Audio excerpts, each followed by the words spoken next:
নমস্কার। কথাকলির আসরে তোমাদের সবাইকে স্বাগত। আজ আমি তোমাদের পাঠ করে শোনাব মুলকরাজ আনন্দ রচিত রূপকথা উপকথা থেকে শেয়াল আর কুমির গল্পটি। পাঞ্জাবের সমতল ভূমির উপর দিয়ে বয়ে চলেছে সিন্ধু নদ। এই নলখাগড়া বোঝাই অঞ্চলেই বসবাস করত এক বুড়ো শেয়াল। অগভীর জলে নেমে মাছ আর কাঁকড়া ধরত সে। খুব সহজেই পেট ভরা খাবার জুটে যেত তার। এরই মধ্যে একটা পেল্লাই কুমির কোত্থেকে এসে বাসা বাঁধল ওই জলাতে। শেয়াল তো আর সেটা জানে না, তাই রোজকার মতোই নিশ্চিন্ত মনে জলায় শিকার ধরতে গেছে সে। কাঁকড়া ধরার জন্যে যেই না জলে পা দিয়েছে, অমনি কুমিরটা কপাক করে পা কামড়ে ধরল তার। শেয়াল পড়ল মহা মুশকিলে। হঠাৎই মাথায় একটা ফন্দি এলো তার। হো হো করে হেসে উঠে সে বলল, আহা কুমির ভায়া, তুমি মনে হচ্ছে একটু ভুল করে ফেলেছ। আমার পায়ের বদলে একটা নলখাগড়ার ডাঁটায় দাঁত বসিয়েছ যে গো। জলের নিচে এক রাশ নলখাগড়ার আড়ালে গা ঢাকা দিয়ে বসেছিল বলে সামনেটা ঠিকমতো দেখতে পাচ্ছিল না কুমিরটা। শিয়ালের কথা শুনে তার মনে হলো, তাহলে বোধহয় পায়ের বদলে ভুল করে নলখাগড়ার ডাঁটাই কামড়ে ধরেছে সে। এই ভেবে মুখ আলগা করতেই শিয়াল পাটা টেনে এক লাফে ডাঙায়। দূরে সরে গিয়ে হাসতে হাসতে শিয়াল বলল, এই ধাড়ি কুমিরটা তো হদ্দ বোকা দেখছি।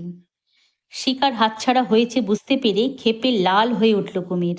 মনে মনে ঠিক করল, শেয়ালটা ফের এদিকে এলে তাকে আর রেহাই দেবে না। কিন্তু বুড়ো শেয়ালটাও ছিল মহা চালাক। পরের দিন জলে পা দেওয়ার আগেই হাঁক ডাক করে সে বলতে লাগলো, ওরে আমার মাছেরা, ওরে আমার কাঁকড়ারা, এগিয়ে আয়, দেখে যা, তোদের রাজা খেতে এসেছে তোদের। বোকা কুমিরটা এতক্ষণ ঘাপটি মেরে নলখাগড়া জঙ্গলে অপেক্ষা করছিল। এখন শেয়ালের কথা শুনে তার মনে হলো, সত্যি সত্যি শেয়ালটা বোধহয় মাছ আর কাঁকড়াদের রাজা। এই ভেবে নিজের নাকের ডগাটা জলের উপরে ভাসিয়ে দিল সে। মনে করল নাকের ডগাটাকে একটা কাঁকড়া বলেই ধরে নেবে শেয়াল। কিন্তু কুমিরের নাকের ডগাটা জলের উপরে ভেসে উঠতে দেখতে পেয়েই খিক খিক করে হেসে উঠে শেয়াল বলল, বন্ধু, তুমি কি ভেবেছ তোমাকে কাঁকড়া ভেবে তোমার ফাঁদে পা দেব আমি? না বন্ধু, অত বোকা আমি নই। কথাটা বলেই এক ছুটে একটু দূরে গিয়ে টপাটপ গোটা কতক মাছ ধরে দিনের খাওয়ার পাটটা চুকিয়ে ফেলল শেয়াল। ওদিকে রাগে ফুঁসতে ফুঁসতে কুমির তখন ভাবছে, পরের বার ওকে আর কিছুতেই ছাড়ব না। পরের দিন শেয়ালের জলার ধারে আসার অনেক আগে থেকেই আগাছার আড়ালে ঘাপটি মেরে বসে কুমির ভাবতে লাগলো, হতভাগাটা পাড়ের কাছে এলেই আজ ক্যাঁক করে চেপে ধরবো ওকে।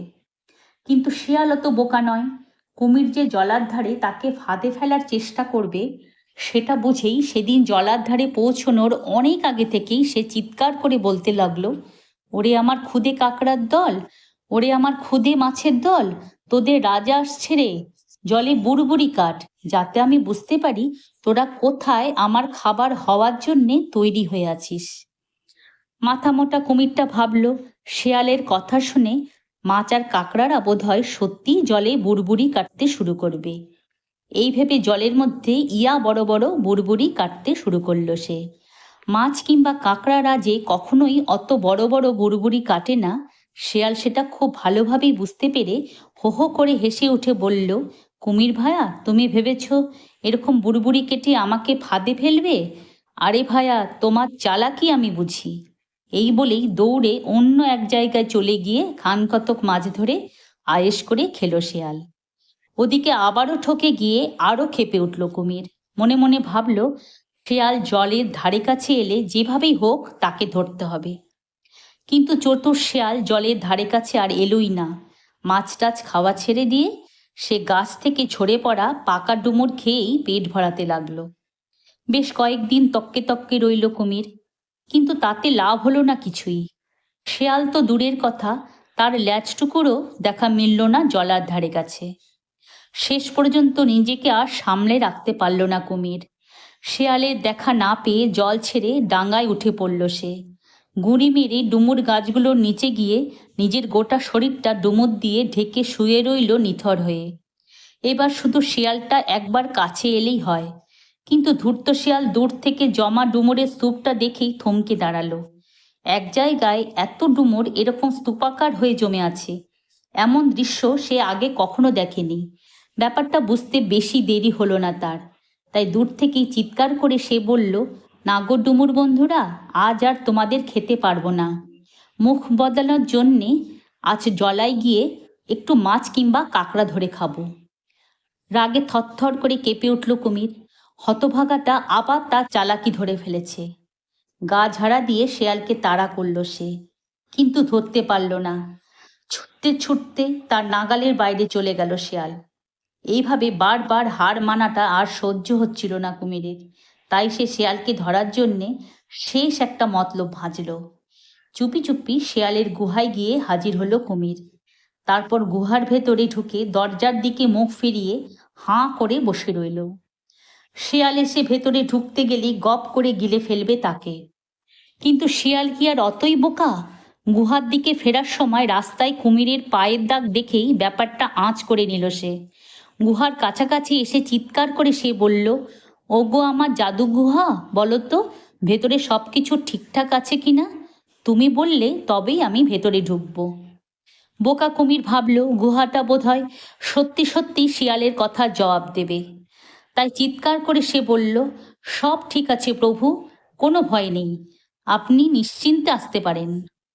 কথাটা শুনে শিয়াল ভাবল, যা ভেবেছি ঠিক তাই।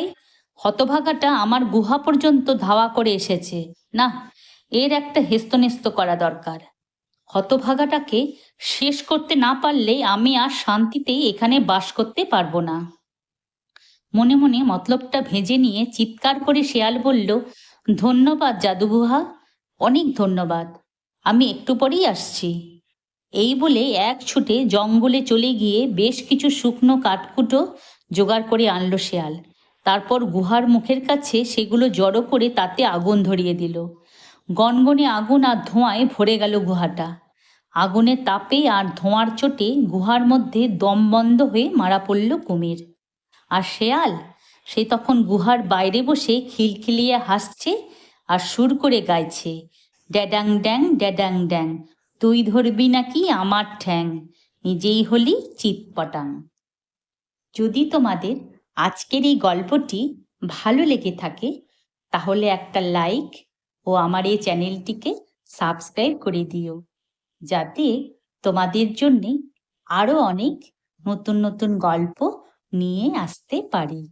ধন্যবাদ।